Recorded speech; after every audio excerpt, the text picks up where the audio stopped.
우리가 기도하는 곳에 가다가 점치는 귀신 들린 여종 하나를 만나니 점으로 그 주인들에게 큰 이익을 주는 자라.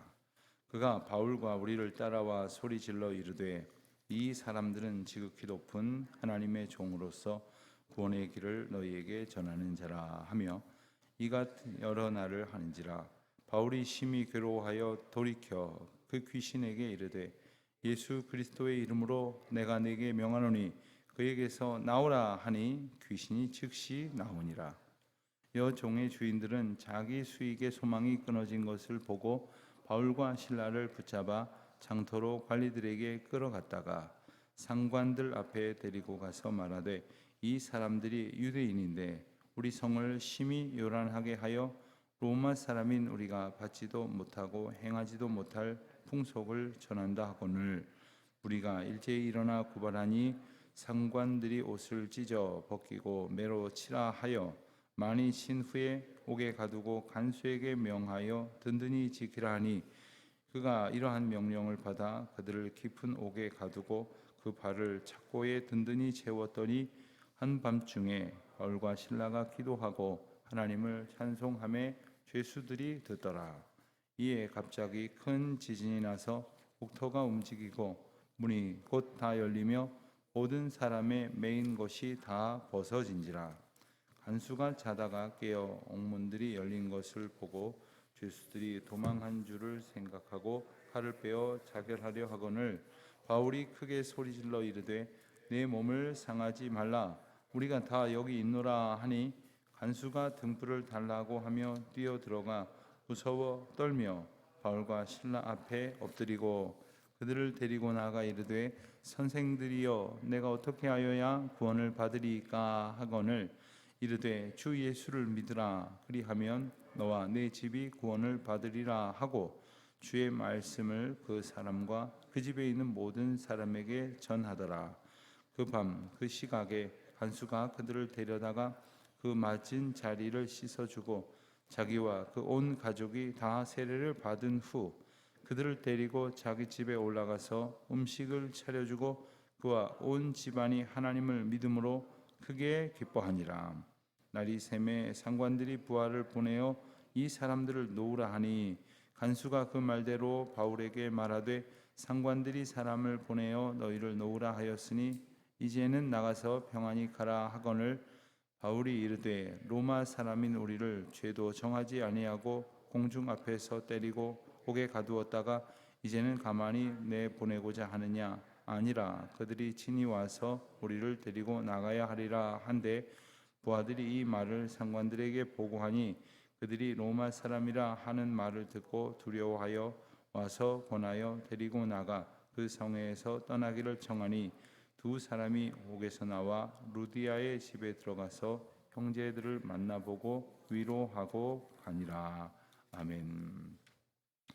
오늘 말씀은 사도행전 전체 가운데에서 참 중요하지 않은 구절이 어디 있겠습니까마는 아주 중요한 그런 선교사적 의의를 가지고 있는 말씀을 포함하고 있습니다. 많은 분들이 암송하고 소중히 여기는 구절이기도 한 31절 말씀을 보면 주 예수를 믿으라 그리하면 너와 네 집이 구원을 받으리라 하는 참으로 귀한 선포가 소개가 됩니다. 우리는 이 구절을 아주 좋아하고 그리고 잘 알고 그리고 이 구절을 통하여 많은 분들이 주님이 우리를 구체적으로 부르시는 음성을 들었다고 이렇게 고백을 합니다.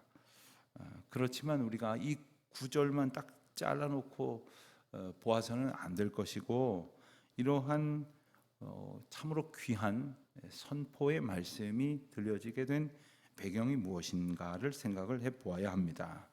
우리가 지금 읽었습니다마는 이 주 예수를 믿으라 그리하면 너와 내 집이 구원을 받으리라 라는 말씀이 선포된 곳은 뜻밖에도 감옥이었습니다. 그리고 간수에게 옥에 갇힌 죄수인 바울과 실라가 선포하는 내용입니다.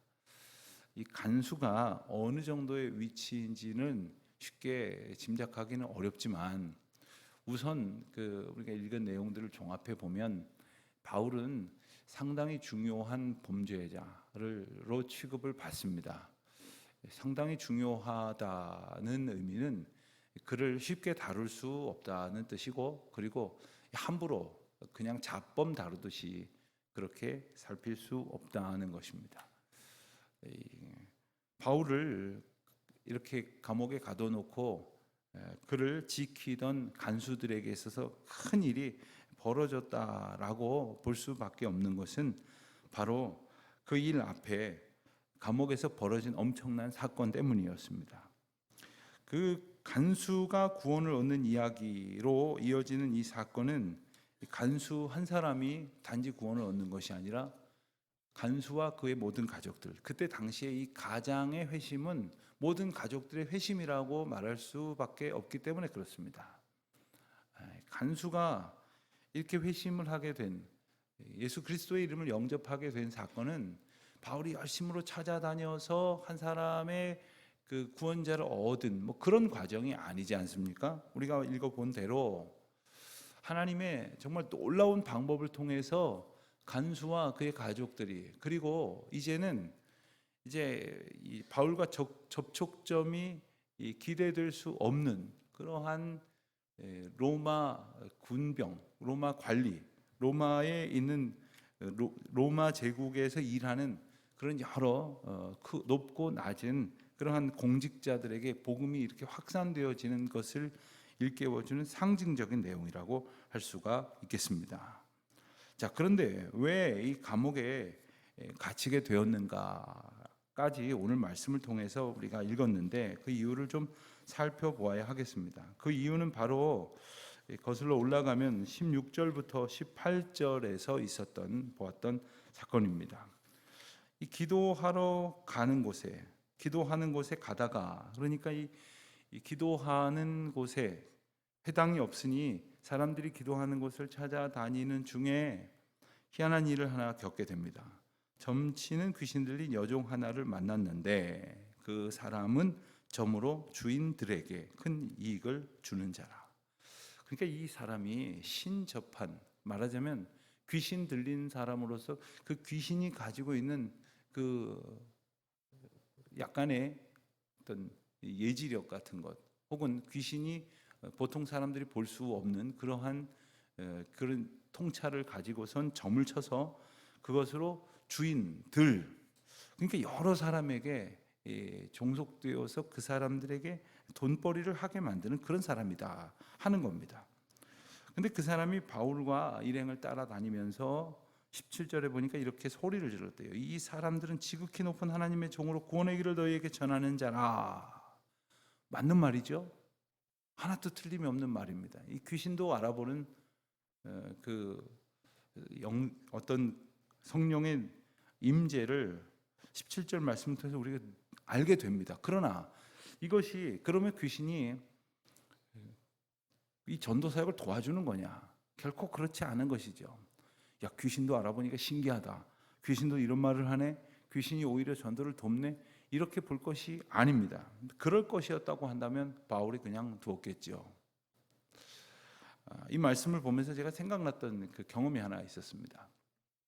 제가 31살, 2살쯤 되었을 때 세문안교회 부목사로 부임을 했는데, 그 교회는 담임 목사님이 한 달에 한 번씩 설교를 부목사님들에게 돌아가면서 이렇게 시킵니다. 그러니까 목사 안수 받은 지 이듬해인데 주일 5번을 갑자기 설교하려니까 얼마나 긴장이 됐는지 모르겠어요. 그래서 일부 예배를 드리는데 2층 저 중간에 앉은 어떤 분이 제가 무슨 말만 하면 아멘, 아멘, 이렇게 소리를 지르는 거예요. 별말도 안 했어요. 아멘 할 때 가서 아멘 하면 이해가 되는데, 오늘 말씀 통해 큰 은혜가 있으시길 바랍니다. 그래도 아멘 하는 건 이해가 가요. 오늘 말씀을 보면 했는데 아멘, 몇 절에 아멘. 그래서 제가 안 되겠어 가지고 그 위를 이렇게 보면서 빙긋이 웃으면서 이렇게 좀 말려서 자제를 하도록 이렇게 한 기억이 있습니다. 아멘 아멘 할 때마다 모든 분들이 다 한 번씩 이렇게 돌아보느라고 설교를 들을 수가 없는 거예요. 선포되는 말씀이 아멘이라는 것이 틀린 말이겠습니까마는 그거 분명히 그 사탄의 방해입니다. 그게 어떤 그 다른 의미로 보는 사람도 있을지 모르겠지만 오늘 말씀이 영적인 의미가 있는 것처럼 그러한 우리가 헷갈려서 이것이 복음을 돕는 것인지 방해가 되는 것인지를 분별하지 못하는 일들이 얼마나 많은지 모릅니다. 하나님의 구원 역사 가운데에서 귀신이 우리의 하나님 주신 말씀으로 살아가는 것을 방해하는 그런 기본적인 원리만 알더라도 우리가 영적 싸움에서 어떻게 살아가야 하는지를 알게 될 것입니다. 자, 그때에 그에게서 귀신을 쫓아내고 그가 이제 새로운 사람이 되었습니다. 그랬더니 이제 그 귀신 들린 사람으로 인해서 점치는 돈벌이를 하던 사람들이 19절에 보니까 뭐라고 표현이 되어 있습니까? 자기 수익의 소망이 끊어진 것을 보고 귀신이 들렸어야 자기 돈벌이가 되는데, 그러니까 그들은 자기 돈벌이를 위해서 누군가는 귀신의 메인 상태로 살아가는 것을 오히려 원했던 사람입니다.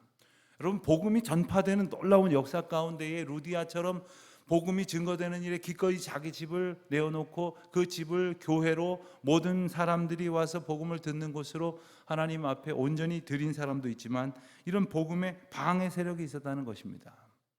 그들을 하나님의 이름으로 권능으로 혁파하였던 것이 바로 바울과 실라의 오늘 본문에서 보여진 엄청난 영적 싸움의 장면이었고, 그리고 그 결과로 바울은 귀신 들린 사람을 구원해 냈지만 자기 돈벌이가 끊어졌다고 생각하는 사람들에 의해서 고발을 당하게 됩니다. 그런데 정작 바울이 행한 일로 고발을 하는 것이 아니라 20절 21절 말씀을 보면 이 사람들이 유대인인데 우리 성을 심히 요란하게 하여 로마 사람인 우리가 받지도 못하고 행하지도 못할 풍속을 전한다 하면서 그들에게 뒤집어 씌웁니다.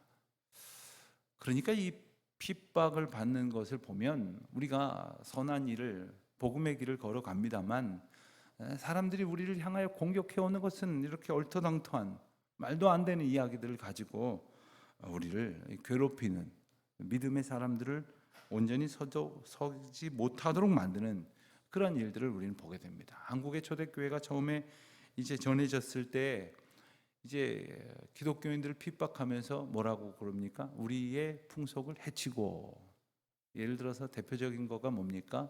이제 제사를 지낸 대신 조상들을 위한 추도 예배를 드려야 한다. 그러니까 조상도 못 알아보는 뭐 이러면서 이제 고발을 했던 일들을 우리는 이제 기억을 하게 됩니다. 자, 그러한 상황 속에서 간수가 구원을 얻게 됐다고 하는 것은 사실은 이제 바울이 옥에 갇혔을 때는 그런 일이 일어날 것이라는 상상을 하지 못했을 것입니다. 그리고 그 감옥에 갇혀서 억울한 심정 가운데에서 항의를 하는 시간으로 그 시간을 보냈더라면 하나님의 그 거룩한 역사를 목도하지 못했을 것입니다. 감옥에 갇힌 바울과 실라는 어떻게 했습니까? 25절을 보니까 한밤중에 바울과 실라가 기도하고 하나님을 찬송하매, 죄수들이 다 들을 정도로 그들은 기도하고 하나님을 찬송했습니다.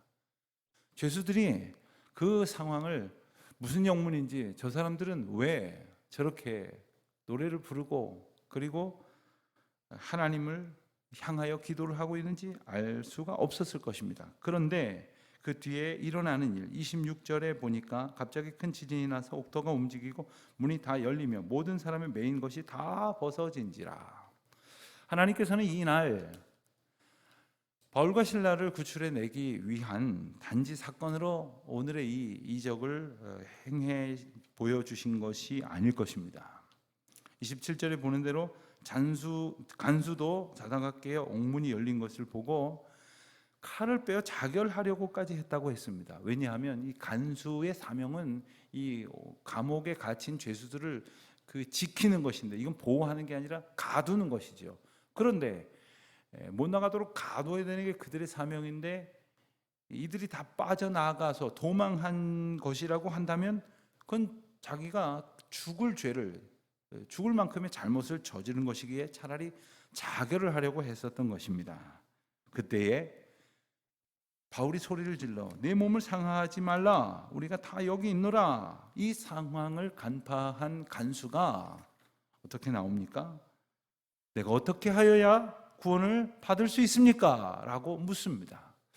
하나님께서 이 모든 장면 가운데에 간섭하고 계시다라는 사실을 우리는 이 귀한 대화를 통해서 알게 되는 것입니다. 여러분이 간수가 구원을 얻는 이 장면을 보면 간수가 구원을 받겠다고 어디선가 들은 이야기를 가지고 내게 구원을 베풀 만한 그런 죄수인 바울과 실라를 찾아 들어간 것도 아니었지 않습니까?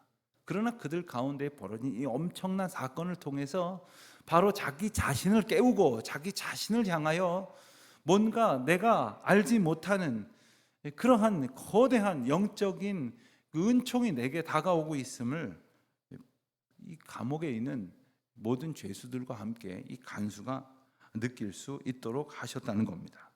간수는 이 사도 바울의 이 복음의 메시지를 듣고 그리고 나서 그 집에 있는 모든 사람들에게 그리고 그들을 다 데려다가 세례를 받습니다. 33절 보면 그 밤 그 시각에 간수가 그들을 데려다가, 여러분 한밤중에 벌어진 이 일에 대해서 아마도 그럼 일단 오늘은 자고 내일 아침에 내가 우리 식구들을 데려다가 세례를 받을 테니 세례를 베풀어 주십시오, 이렇게 한 게 아닙니다.